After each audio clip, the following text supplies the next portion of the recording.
Peristiwa lainnya, saudara, 13 orang meninggal dunia akibat ledakan tungku smelter PT ITSS di area Indonesia Morowali Industrial Park di Sulawesi Tengah. Tungku smelter yang meledak tengah dalam perbaikan.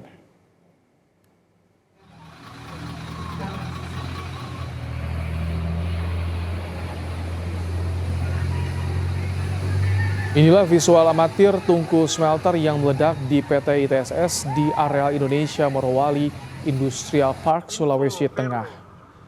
35 pekerja PT Indonesia Tsingshan Stainless Steel atau ITSS menjadi korban. 13 diantaranya meninggal dunia. Saat kejadian, tungku smelter yang meledak itu dalam tahap perbaikan. Menurut kesaksian karyawan, saat itu pekerja melakukan pemasangan plat yang mengakibatkan ledakan dan memicu tabung oksigen sekitar lokasi ikut meledak.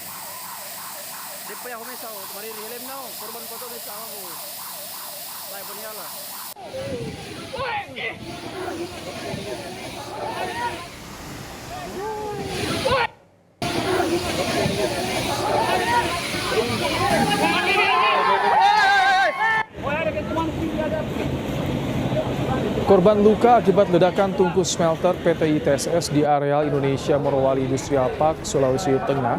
Saat ini dirawat intensif di Klinik 1 dan 2 PT Indonesia Morowali Industrial Park atau IMIP, serta 25 korban lain dibawa ke Rumah Sakit Umum Morowali.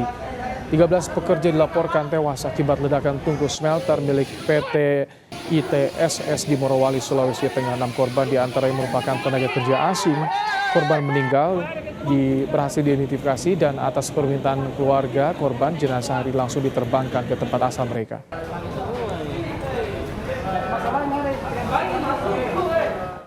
Kurang lebih 56 orang korban di sana. Dan korban jiwa itu yang meninggal itu ada sekitar 13 orang.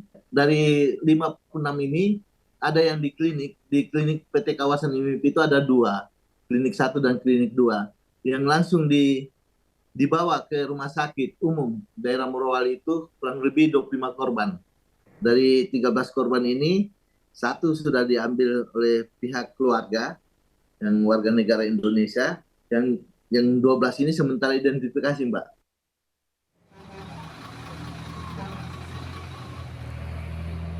Kapolda Sulawesi Tengah Irjen Agus Nugroho menyebutkan ledakan terjadi ketika ada 35 pekerja yang tengah memperbaiki salah satu tungku pembakaran.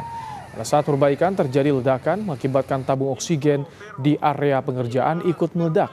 Dari 35 korban, 13 dilaporkan meninggal dunia. Korban merupakan 5 warga negara asing dan 8 warga negara Indonesia.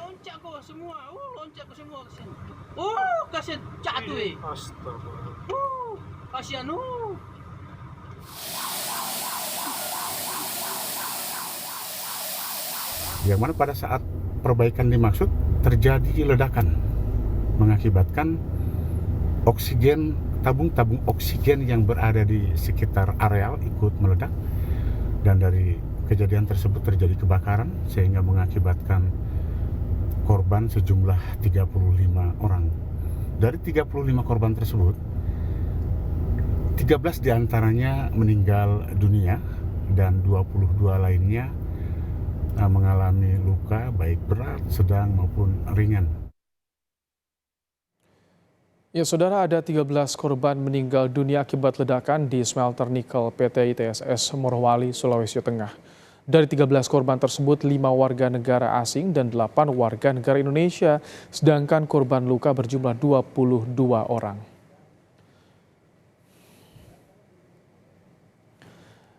Membahas bagaimana penanganan korban kebakaran perusahaan smelter nikel di Morowali, Sulawesi Tengah, kita sudah bersama dengan Kadisnaker Trans Sulawesi Tengah, Arnold Firdaus. Selamat petang, Pak Arnold.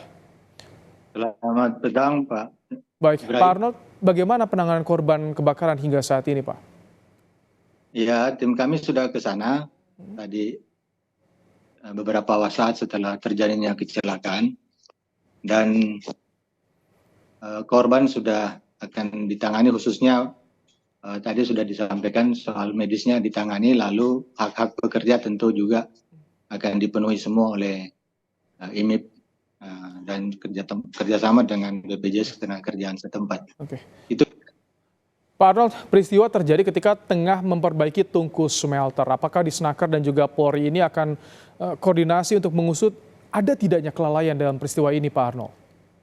ya sudah pasti kami akan usut, maka tim sudah berangkat ke sana, nanti kerjasama dengan Polda, dan juga tim Kemenaker, kami juga tadi sudah koordinasi dengan Bu Dirjen dan juga Direktur Riksa dari Direktorat Jenderal Binwasnaker agar segera bergabung dengan kami di lokasi pada hari besok insya Allah.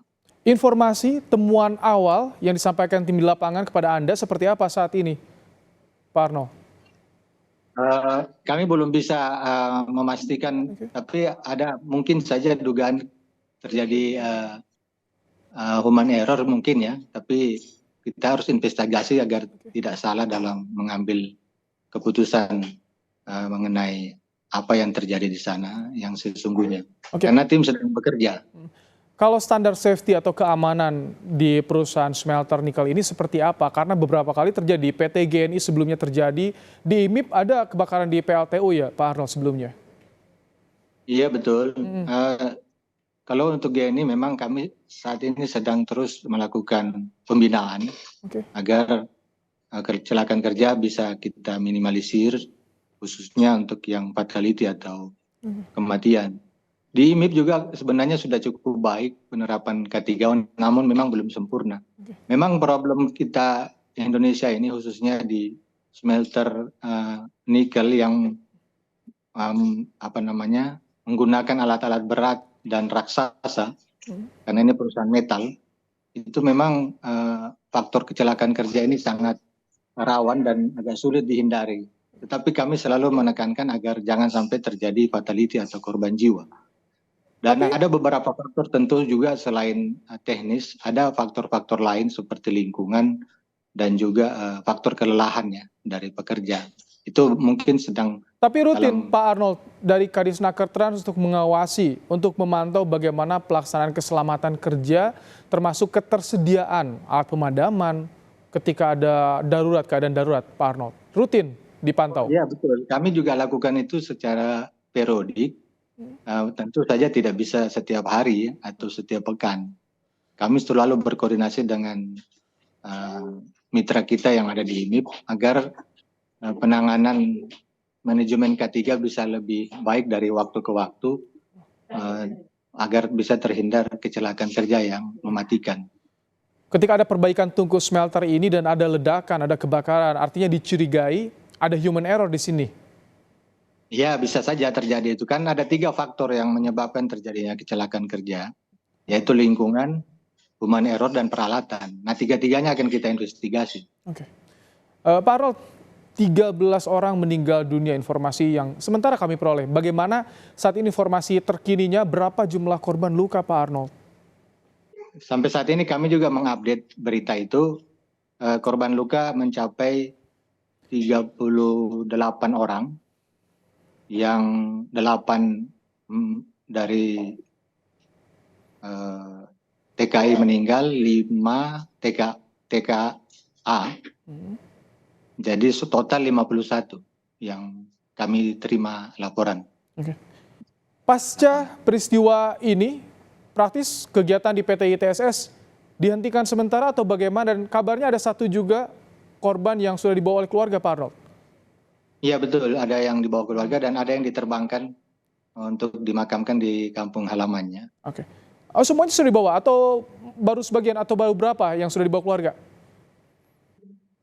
Saat ini belum semua sih, tapi sudah berusaha terus diterbangkan bagi yang memang tempat tinggalnya cukup jauh ya, karena ada yang di Sulawesi, ada yang di daerah lainnya. Oke. Tadi soal kegiatan, seluruh kegiatan di PT IMIP akan dihentikan sementara pasca peristiwa ini atau bagaimana? Atau hanya di PT ITSS saja? Ya, dilokalisir di PT ITSS karena ini kalau namanya smelter nampaknya tidak mungkin untuk dihentikan karena itu akan menimbulkan kesulitan nanti untuk mengulangi lagi operasionalnya. Karena namanya smelter itu harus terus berjalan Dan ini mudah-mudahan lokalisasi dari kecelakaan kerja tadi bisa dikarantina di sekitar ISS. Artinya akan ada evaluasi juga ke depan untuk yang menangani smelternya, Pak Arnold? Ya, tentu saja kita harus evaluasi, dan evaluasi ini tentu memakan waktu yang tidak singkat, karena kita juga sekaligus berkoordinasi dengan rekan-rekan dari pusat. Dan memang ke depan kita berharap penanganan smelter begini harus lintas sektor, melibatkan Kementerian Perindustrian, kemudian BKPM yang merekrut awal dari investasi, lalu tentu saja Menko Marves, lalu Kemenaker itu sendiri, dan juga lingkungan hidup. Karena saya lihat di sana faktor lingkungan cukup berpengaruh, khususnya di sekitar lokasi IMIP yang sering macet, baik ketika orang masuk kerja maupun pulang kerja, itu sangat macet, bisa sampai 2 jam baru sampai. Nah, ini faktor-faktor kelelahan seperti itu yang saya khawatir salah satu pemicu terjadinya kecelakaan kerja. Karena yang berakibat pada human error itu tadi ya, Pak Arnold ya? Ya, kira-kira seperti itu. Oke, baik. Pak Arnold Firdaus, Kadisnaker Trans Provinsi Sulawesi Tengah, terima kasih telah menyampaikan bagaimana kondisi terkini pasca peristiwa kebakaran di kawasan industri Morowali. Terima kasih, Pak Arnold.